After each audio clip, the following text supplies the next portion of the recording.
Good afternoon, greater Philadelphia area. This is Toole Time Real Estate Radio on a sizzling day in the city of brotherly love. I'm Tom Toole here with Sarah Tymon. We both work at the Tom Toole Sales Group at RE/MAX Main Line, the number one RE/MAX team in Pennsylvania since 2018. And we are going to be talking about the Fed holding rates. A lot of stuff to unpack from what happened over the weekend with the Iran strike and how the market reacted. And some Federal Reserve governors are speaking out against the Fed decision, which usually doesn't happen. So we're going to talk about what that means for home buyers and sellers. We've also got more Philadelphia millionaires are choosing to rent, and we've got 4 killer new listings and some incredible open houses that are launching over the weekend. We'll break it all down next. If you get some value out of this or you like what you hear, make sure to subscribe to the channel, hit the bell for notifications. And if you want to schedule a call with Sarah from our team, she knows how to help sellers and buyers no matter what the Federal Reserve's doing. You can do that with the link in the comments. So, Sarah, the Fed held rates last week. Surprised, not surprised? Not surprised. Tell me more. I mean, I think this was pretty much expected, I think was the outcome. Yeah, I mean, I think that's what was, kind of being predicted. So, I would have been surprised if they had made any adjustments. I agree with you. I think it was kind of expected that you were going to see them hold that 4.25 to 4.5 federal funds rate. And really you always got to look at the comments and what the blowback here has been very interesting. We're going to talk about these Federal Reserve governors speaking out next. There were some remarks afterwards. So there was a question from Colby Smith at the New York Times. To what extent has the limited impact from tariffs at this stage? Because that's what everyone was worried about, was tariffs. This is a good question. The limited impact on inflation changed your view on what the ultimate economic fallout will be from these policies and the timing of when they will materialize in the data. So Powell responded, we've had 3 months of favorable inflation readings since the high readings of January and February. And that's, of course, highly welcome news. Part of that just is that services, core services, both housing services and non-housing services, have been really grinding down towards levels that are consistent with 2% inflation. So that's good news. We've had good inflation just moving up a bit. And so we think the appropriate thing to do is hold. He had some other comments in there about tariffs. I mean, how do you feel about this dual mandate? Because they've been talking about getting inflation to 2%, and now we're kind of there, and they didn't cut rates. And I know a lot of people are talking about cutting rates, but they didn't. I mean, were you surprised that he came out and said, hey, we're close, but we're seeing some price increases in some relevant categories? And then he mentioned stuff like personal computers and AV equipment, and that could attribute to the tariff increases. Yeah, no, I mean, I think if they've been saying this for so long, and again, particularly if he feels like they're getting close, I think rather than, have that, do an adjustment and then have that get backtracked or anything, I think that's going to be their top goal. And,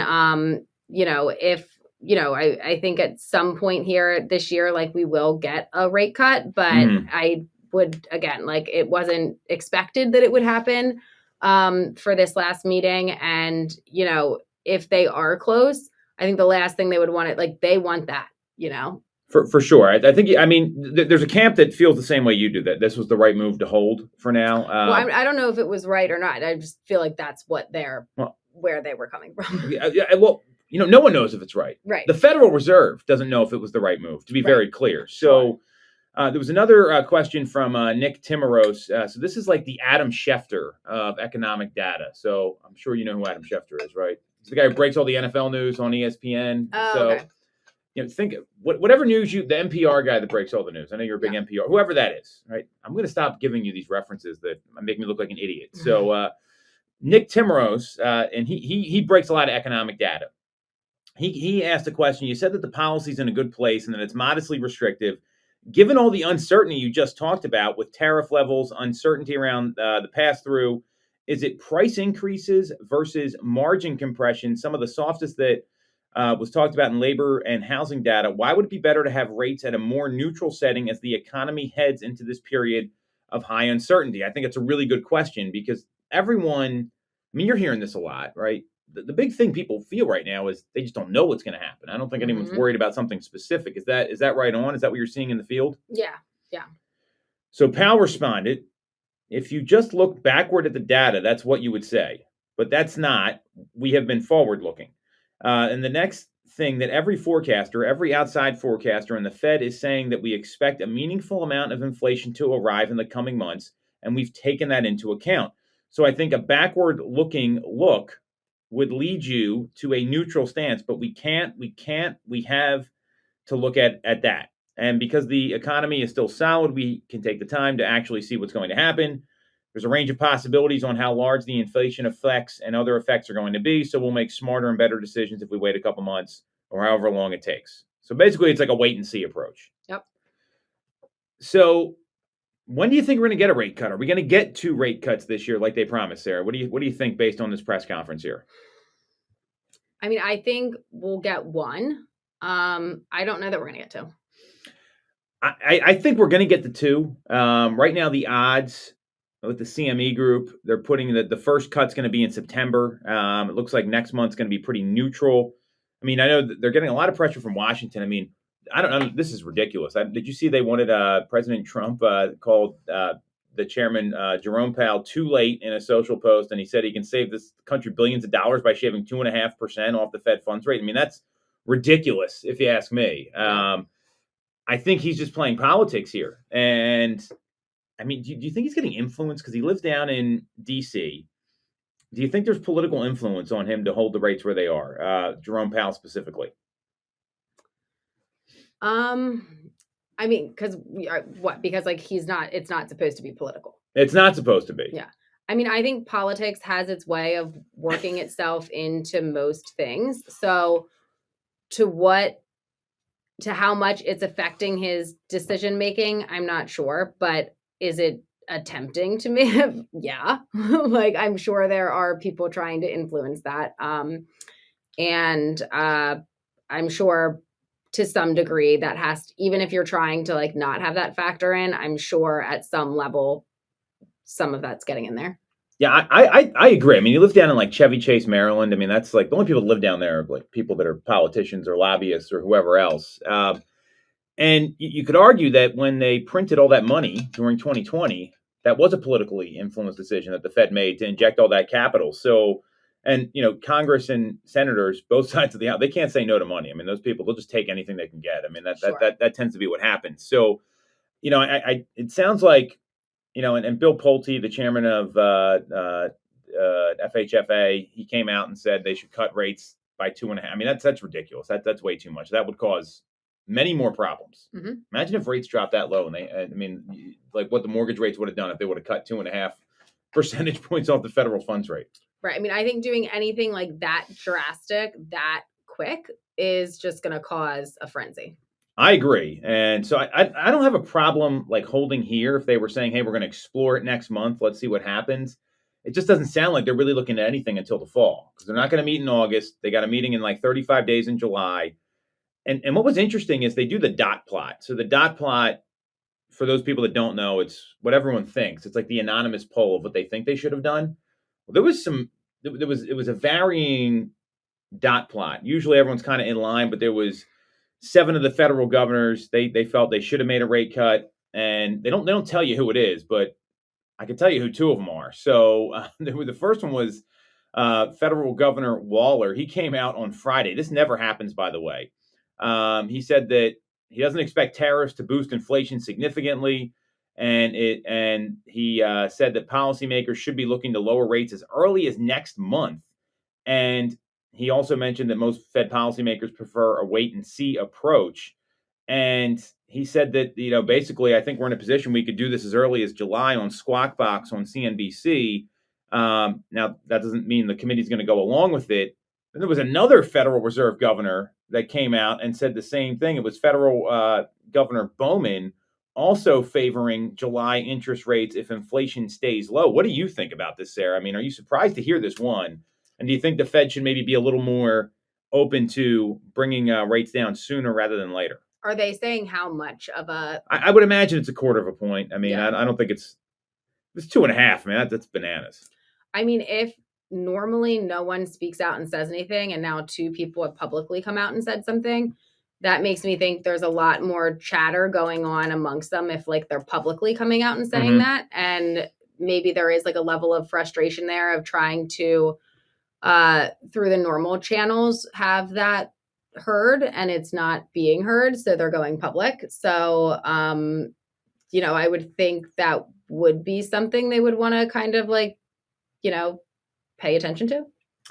I think what we're seeing is that there's now 2 different groups of thought in the Fed, and this is all going to impact home ownership and buyers and sellers. We're going to talk about that in a second, because they keep talking about how restrictive the policies are right now, and they're staying restrictive. Well, if you had this dual mandate of getting inflation down and unemployment down to these numbers, now they're kind of there, and they're still not making the decision. I think a lot of people are starting to get frustrated. That might be, everyone's got different views of how to run the economy.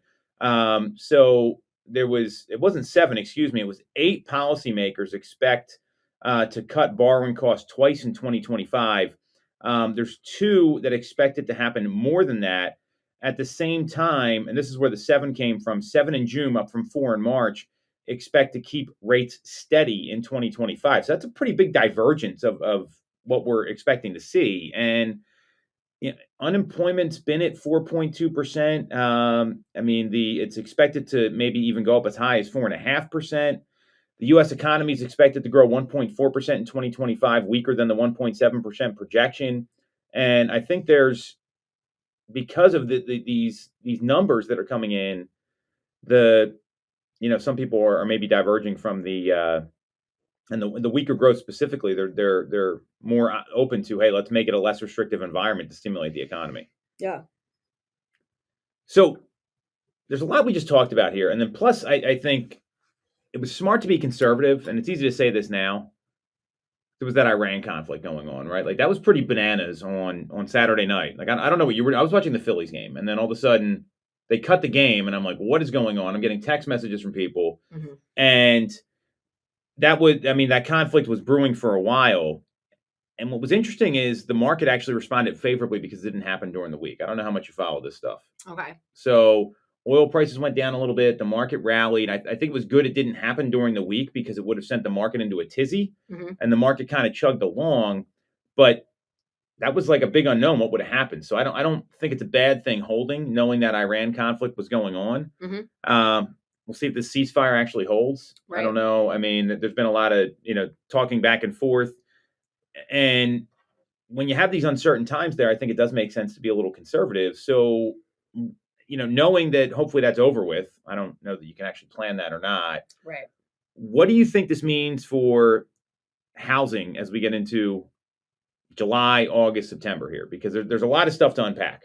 Yeah. So, I think for housing, I think rates I would not anticipate there being much change through the rest of the summer. I think things are going to kind of stay about where they are.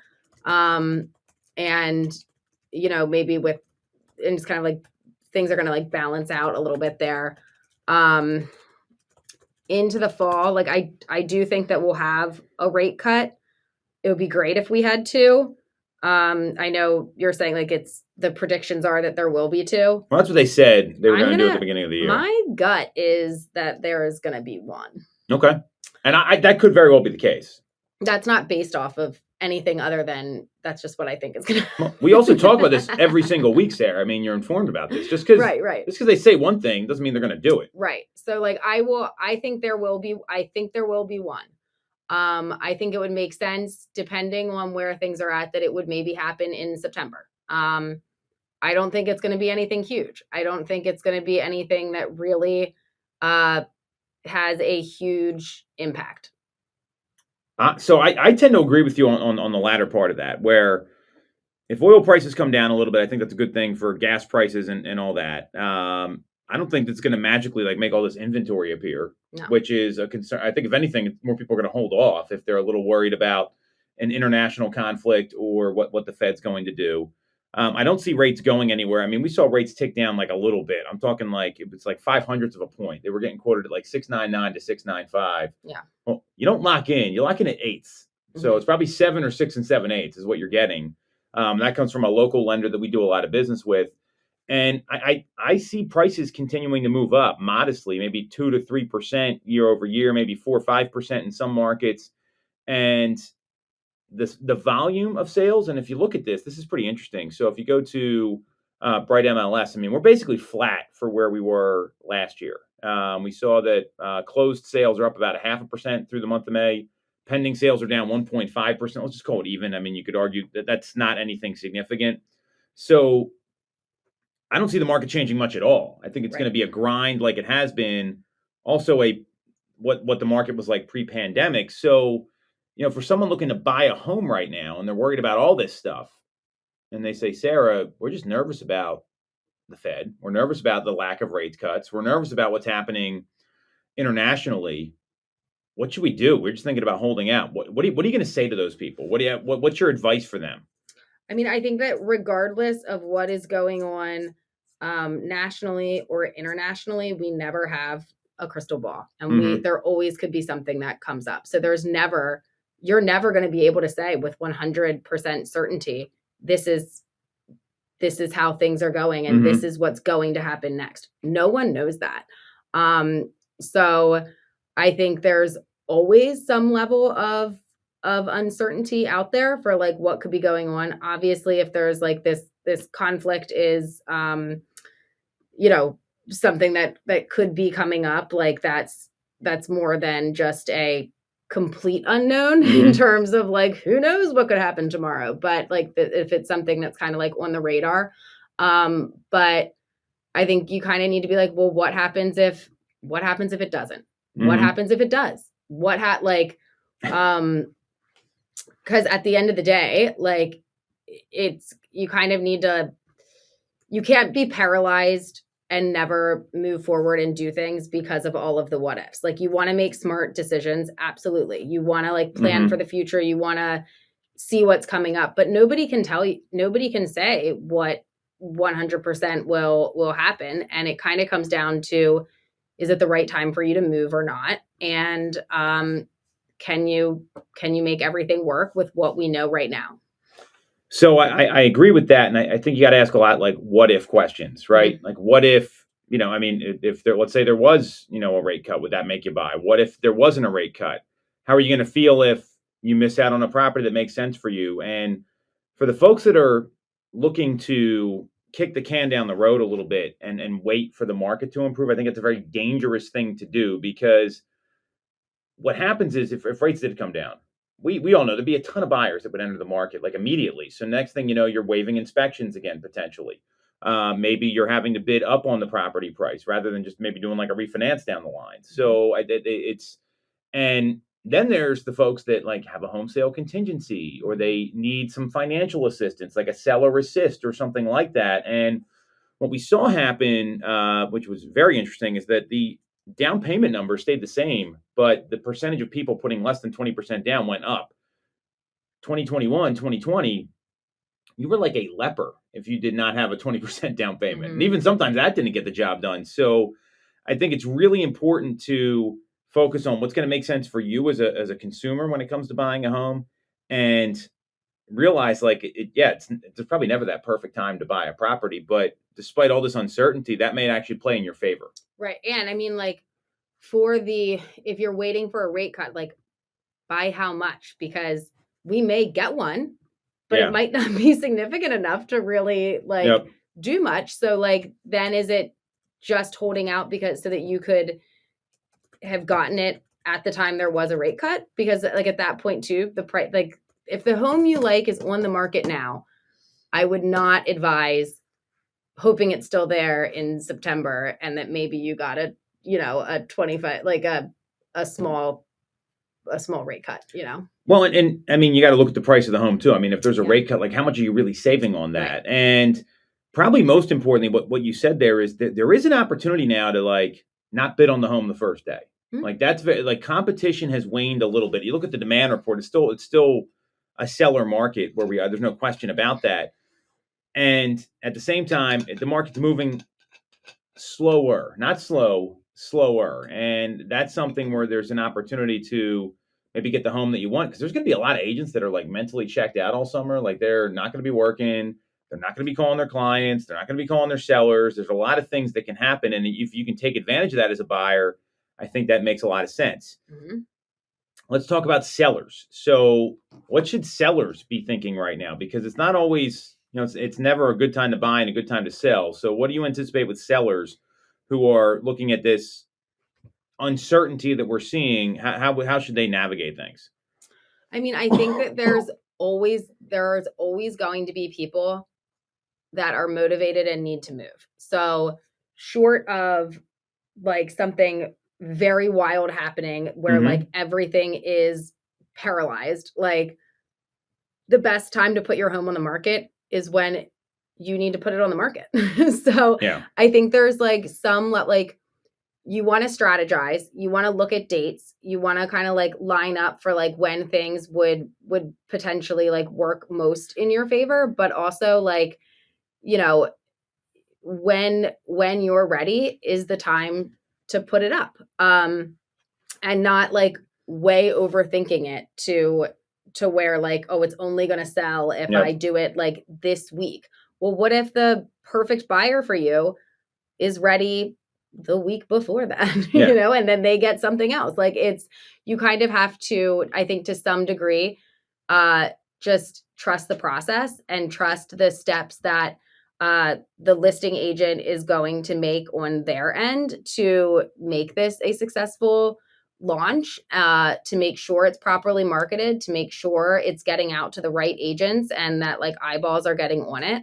And I think that's more important, having those pieces in place than the date that you put it on the market.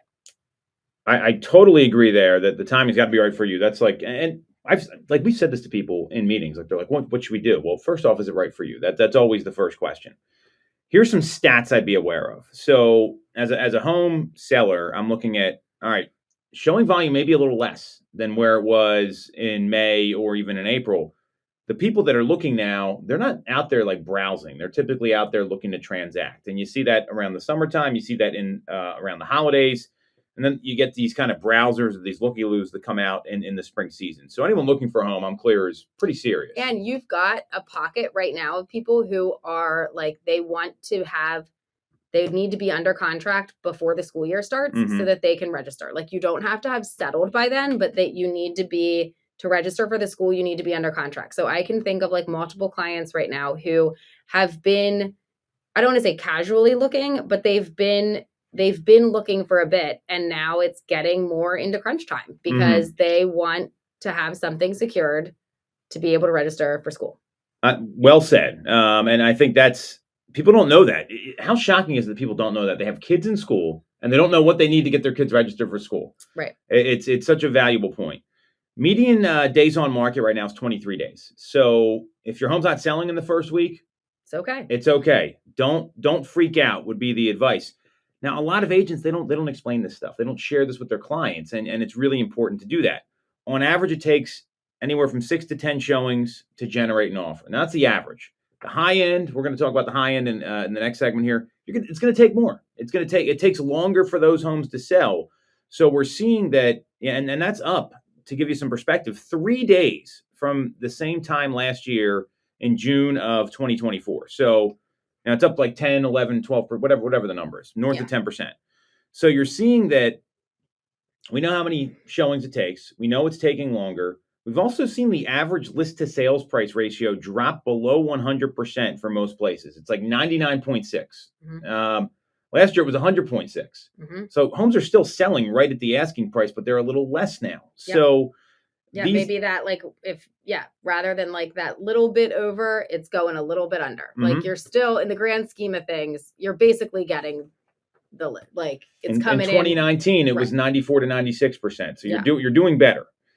And we've also seen that 9.6% of active listings had a price decrease last week. That's up 0.6 of a percentage point. So, and there's an increase in canceled listings at 22.6% compared to a year ago, just for the last week we went through. So these are signs that the market's changing a little bit.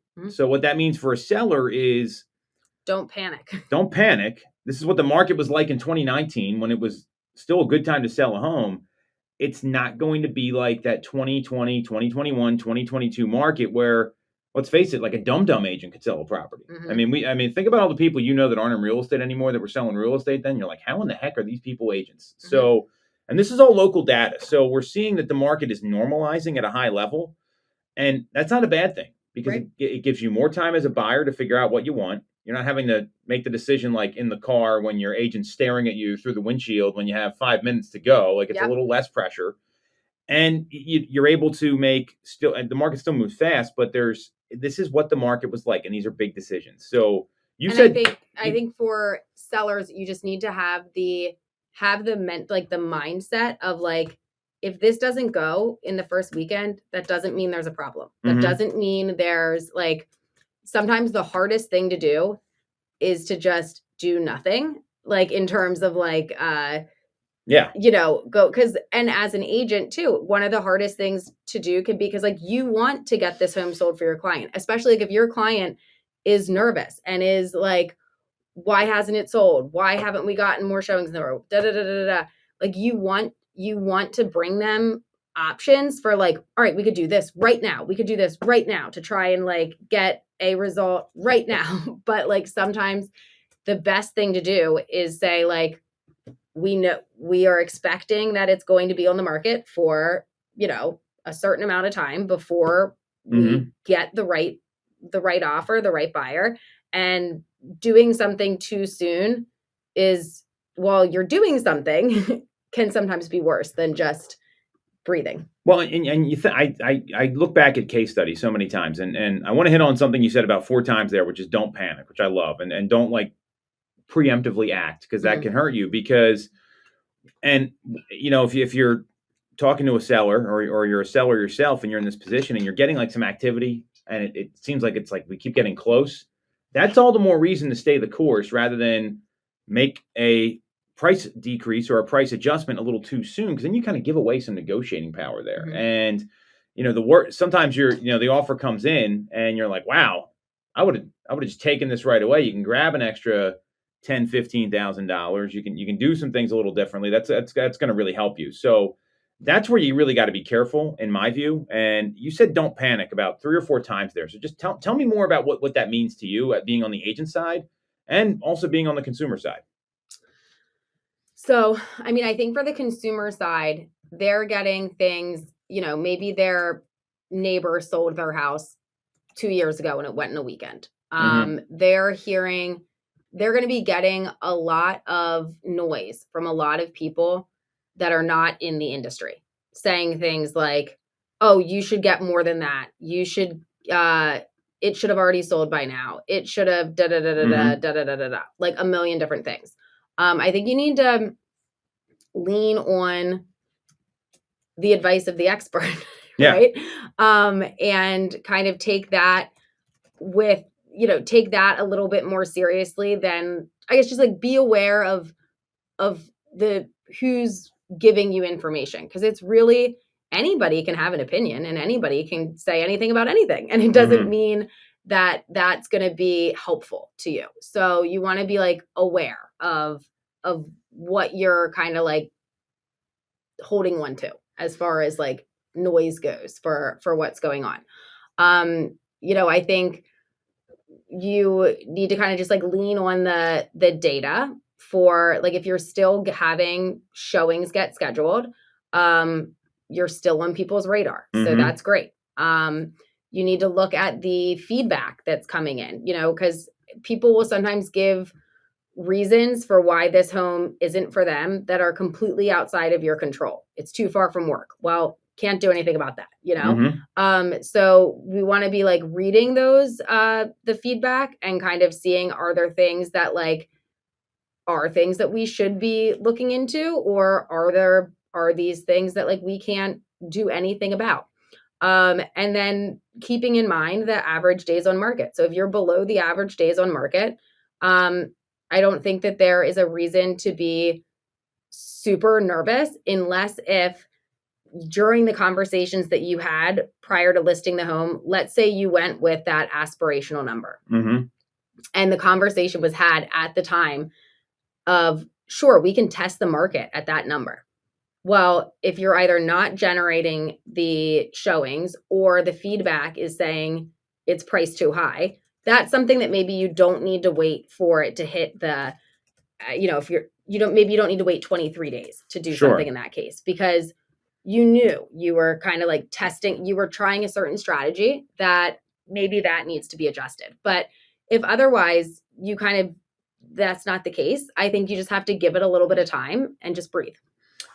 I love everything you said there, because I think we're in such a react now society. I think it's people have a hard time doing that. Some key stats to look at. You talked about showings, right? That's an indicator. You're getting people looking regularly. That's good. That's why I said that 6 to 10 number is kind of what you want to look at. What you also want to look at is web traffic. Make sure you're getting the right web exposure. Do you have photos? Do you have room dimensions? Do you have video tours? All those things are important. And then lastly, the feedback. So if some examples of things you can't change, like you talked about. Hey, we don't like the road. Well, the only way to compensate for the road is with the price.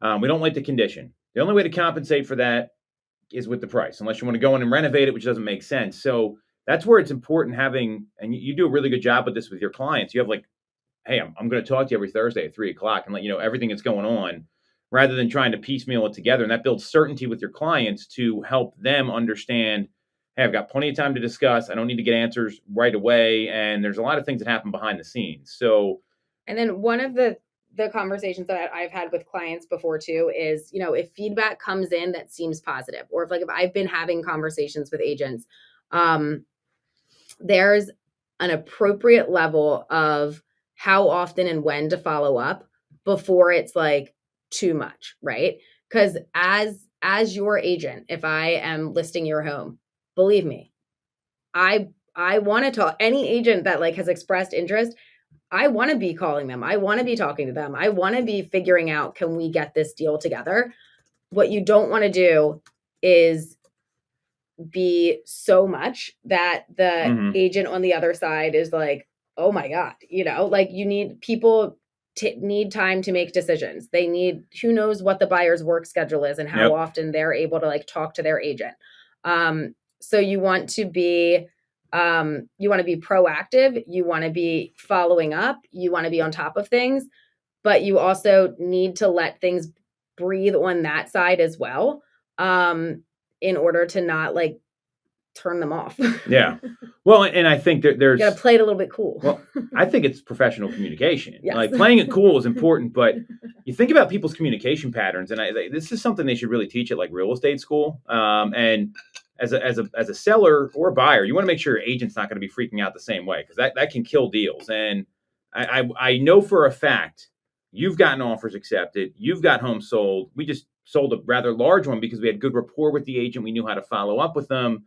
And it was a professional communication to get to the table. It's called cooperating agent for a reason. I think a lot of people forgot about this. And in the midst of all this uncertainty, all this noise, right? You got all these things happening about the Fed said this, lawsuits, all that stuff.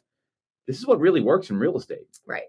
And at the end of the day, you want to be the one bringing calmness and information to your clients. You don't want to be adding, throwing gasoline on the fire. And making things, more stressful. I think the way, and I see this happen a lot with agents, they're getting all bent out of shape and they're trying to negotiate these deals at 9:30, 10 o'clock at night. Mm-hmm. I'm pretty irritable at 9:30, 10 o'clock at night. Yeah. I don't know about you.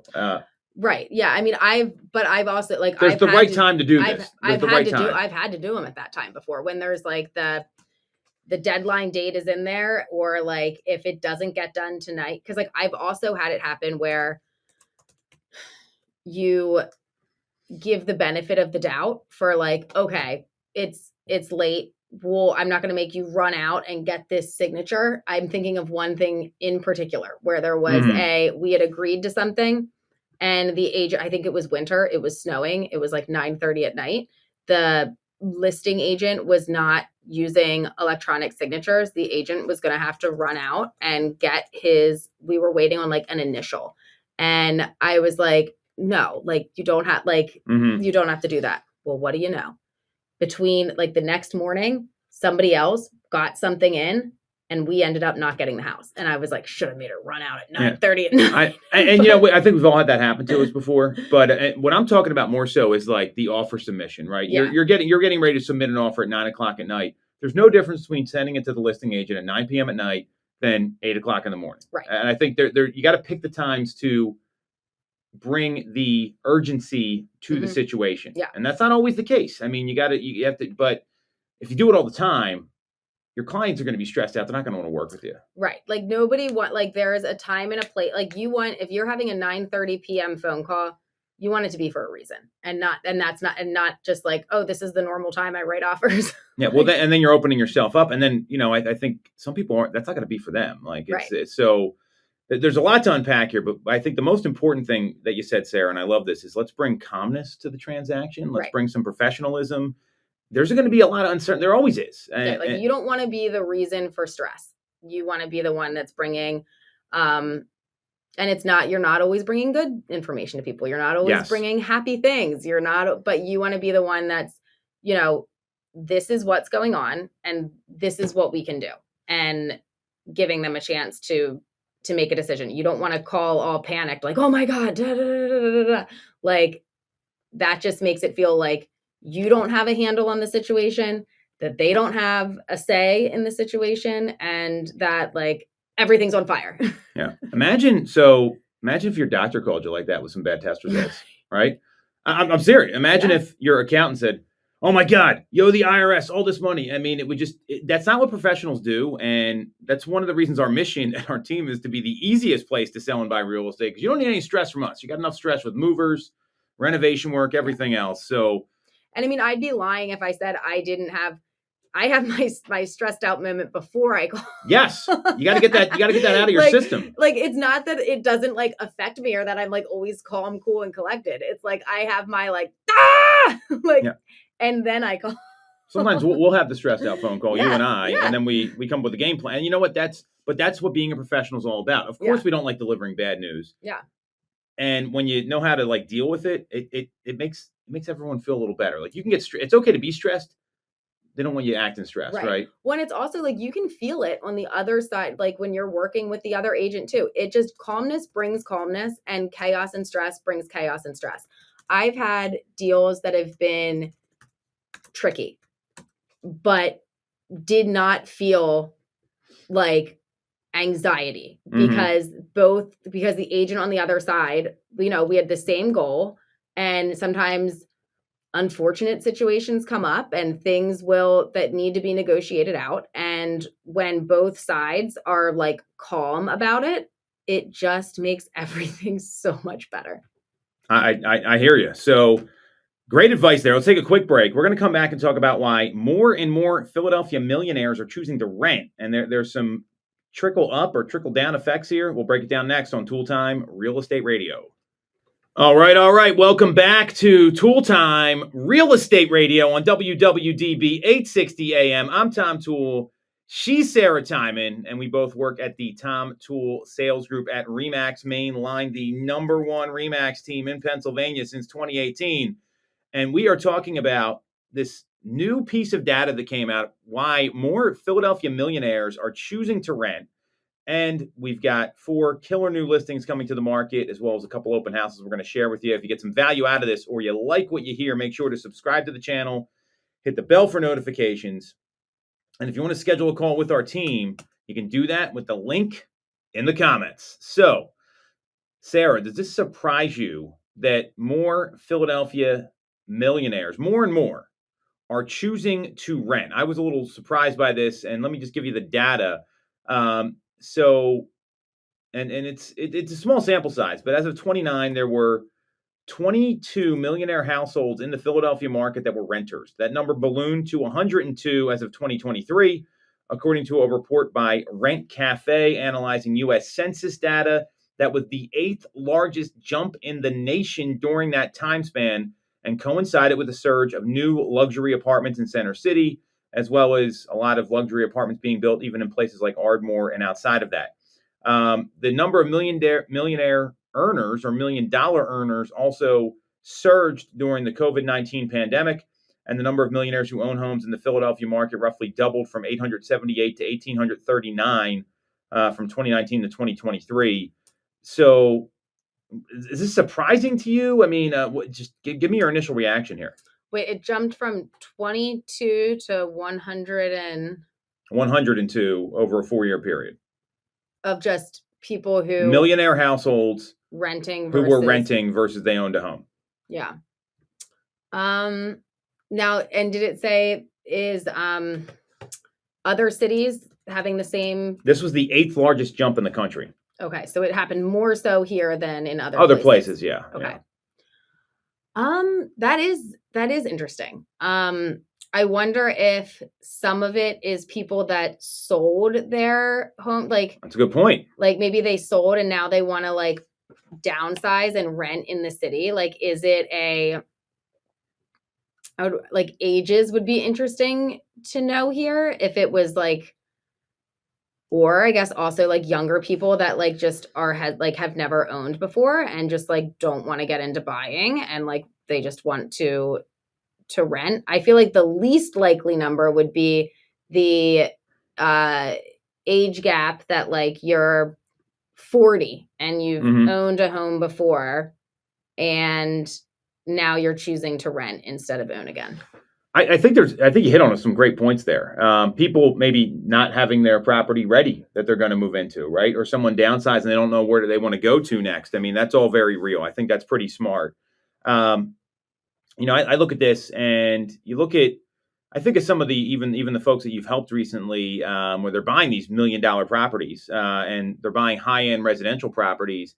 That market has gotten a little softer. I mean, if you look at what happened in Q1 of 2025 for homes over $1.5 million, there was a 10% drop in sales volume compared to Q1 of 2024 based on local MLS data. So I think there's a little less demand for some of these homes, first and foremost. And that could cause like the high-end market to get a little soft, especially in the city versus in the suburbs. But I think you bring up a good point. I think there's a lot of people that made a lot of money during the pandemic, and they're like, maybe they didn't want to buy anything. Maybe they relocated here. I mean, there's a lot of things to unpack. Right. I mean, I think for people relocating here, it's not completely uncommon for people to maybe want to rent for a little bit before they settle on an area, just because, and I would say particularly for people that maybe don't have school-aged kids, like if you're either relocating like later or you don't have kids or whatever, because like it is, and when you're buying at those price points, I mean, at any price point, buying a home is a large commitment and it's a huge financial investment. Honestly, no matter what price point you're in, because it's all relative to like what you've got, but rather than like jumping into making a huge, like if you don't really know the area, wanting to kind of like rent for a little bit, check out, even if you're going to be in the city, checking out the different neighborhoods, or if you are thinking about the suburbs, like kind of spending some time here before jumping on that big of a commitment. I think you're right on there for sure. And I think what also is happening too is people are a little more gun shy about these big purchases because they're locked in with lower rates. Think about the move up buyer sometimes. I mean, to move up to some of these homes it's not just like $1.5 million, it's like $2.5 million. And it's a big jump in payment. And if you look at the renting trend among affluent Philadelphians, it actually goes out to the suburbs where high-end home sales started to cool in suburban markets along the main line, Chester County, Montgomery County, Delaware County, Bucks County. Homes priced over $1.2 million took an average of 92 days to sell in the first quarter, up from 65 in the first quarter of 2024. And I mean, obviously, there's only so many people that are going to be millionaires, right? I mean, it's a finite number, and that's going to reduce some of the turnover. So it can lead to, maybe some price softening there. Which I think is pretty important to kind of acknowledge. We're also seeing a lot of high-end rental buildings being built. I know if you look at Suburban Square in Ardmore, I don't know, you probably don't go there that often. there's a whole slew of luxury apartments being built right across from Trader Joe's and the farmers market. Yeah. And I mean, these are going to be running out for thousands of dollars a month. And normally you think like, oh, this would be great if these were condos, but I don't think a lot of people want to get into condos that cost that much money when they can buy a single family home. So, you're seeing developers start to pivot to these high-end rentals, which is another factor here. I mean, in Philadelphia approved 2,500 new rental units versus 900 for sale condos or single family homes just last year. That's a big reversal from a decade ago. So I think there's a couple things that could be happening. This isn't that shocking to me. Right. Yeah. I mean, and depending on how long you're going to be in a particular spot, or if you're kind of like unsure of like what next steps are going to be, or what's going to happen next. Like, I mean, renting gives you more flexibility for if something changes than home ownership. 100%. And, I think a lot of folks are, they're just dealing with these jumps in payment. Like, even if most people move up a half of their home's value, right? So you're in a $600,000 home, you move to a $900,000 home. So if someone's in like that $800,000 property, but the rate is like 3, yeah, that's very. And then they're going to 1.5. Let's do the math, 1.2, and it's 6 or 7. Mm-hmm. I mean, that's going to be a big jump in pricing. So there's probably a bit of that going on as well. I mean, and we just got a call today on the way in here where we've got a client that is they're in the medical field, and they're going to go rent their home for a couple of years because they probably are coming back here, but they have like an assignment. They want to see how it goes. And the tenant perspective on the other line said, hey, this is my brother-in-law was the agent we were speaking with. Well, their kids are going to be out of high school in 2 years, and they want to downsize. They don't know where they want to move to yet. So they're going to rent something to keep their kids in the school district. Smart. And but they're selling their home. Yep. So they're trying to cash out high, and they're trying to do your favorite thing, Sarah, time the market, which I don't know if that's the right idea. But this is, I think, a good example of what's happening here. So, but if you're flexible and you're where I feel like you can time the market a little bit more is if you're more flexible and you're happy having one piece work out. Yeah. Well, and it depends on your priorities, right? Yeah. The priority is just to sell at a high. Now's the time to do it. But if you got to figure out where you're going to, becomes a little different. Yep. Great piece of advice there, Sarah. So let's talk about these listings we got coming on the market. Speaking of sales, so we've got 4 killer listings here. You want to lead this off? I mean, feel free to start with whichever one you like. Sure thing. I'll just start at the top here. 210 Cambridge Chase in Exton. So this is coming soon. It is hitting the market on the 27th, which is Friday. This property is being listed at $525. It's an end unit townhouse, 3-bed, 2.5 bath, 2,925 square feet. This is in Westchester School District, Henderson High School. There's a monthly HOA fee of $644 a month. You've got a garage, you've got parking, you have a total of 2 parking spots, and one of them is garage. And just kind of flipping through here, I think we're in good shape. This is a really unique community. It's right off 100 in Exton. There's only 35 townhomes. So I think if you're downsizing and you're okay with some stairs and being on multiple levels, this is a small boutique community instead of one of those sprawling townhome communities. So I think that can be really appealing to a lot of people. The next listing, so if you're looking to put some sweat equity into a property, this home on Hillsdale Road in Westchester, it's in East Bradford Township. It's a 2,700 square foot 1890s farmhouse that has a new septic system. It's got new HVAC systems, and the rest needs work, but that's okay. And it's going to, there's a chance to make this really your own. It's on a 1-acre lot. And if you haven't been to East Bradford, it's arguably one of the better locations in Westchester because you're right outside the borough, minutes from the borough, but it does not feel like you're close to the borough. It's rural, it's quiet. You're right by all the major roadways there. And this is being offered at $575,000. It's a 4-bed, 2.5 bath. It's going to take a little vision, but there's a big upside here. This is in a neighborhood filled of much higher priced homes. So great opportunity for someone who wants to do some work. Yeah. The next one that we've got is 637 Chester Pike in Prospect Park. This one also hitting the market on Friday. It is being listed at $250,000, 3-bed, 1.5 bath. It's a twin, 1,476 square feet. And let me take a look here. Yeah, and it's hitting the market on Friday. Yeah, that home needs, could use like some cosmetic work, but it's a, pretty good value, especially where it's located. The last new listing we got, so it didn't make it to the market last week. The seller wasn't ready, so we're talking about it again. It's 128 Providence Forge Road in Royersford. It's a 1,400 square foot condo. Now, it's got a townhome layout. It's deeded as a condo. So for people who don't know what the difference is there, that means no exterior maintenance, but it's 2 levels. It's not like a 1-level sort of property. It's 2 beds, 2.5 baths. The condo fee here is it's not too bad. It's $375 a month, and that includes insurance, lawn maintenance. They got a pool there. They got basketball courts, a playground. So you've got a lot of amenities right in the community. It's got big kitchen, bright kitchen, granite countertops, peninsula seating, a lot of built-in closets. And that's being offered at $314,999, and that will be shown on Friday. We got a couple open houses too, right? Yep, we've got 2 open houses. One of them is 209 Beech Tree Drive in Broomall. This is a 5-bed, 3.5 bath, 3,528 square foot single family home, listed at $899. The open house is going to be Sunday, the 29th, from 12 to 2.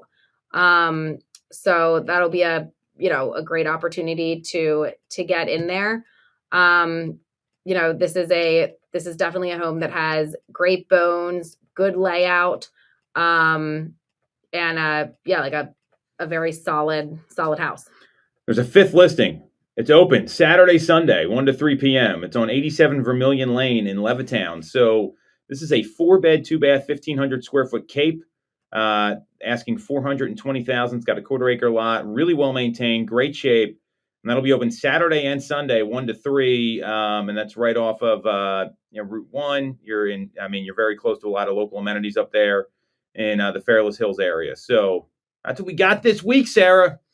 Oh, we timed that well. And we did. We hit the post. I think that's what they say in the radio business. So I learned that from Howard Stern in between all the horrible jokes that he made. So if you get some value out of this, make sure to subscribe to the channel. You want to talk to Sarah about real estate, click on the link in the comments. She can help you with anything you need, buying or selling.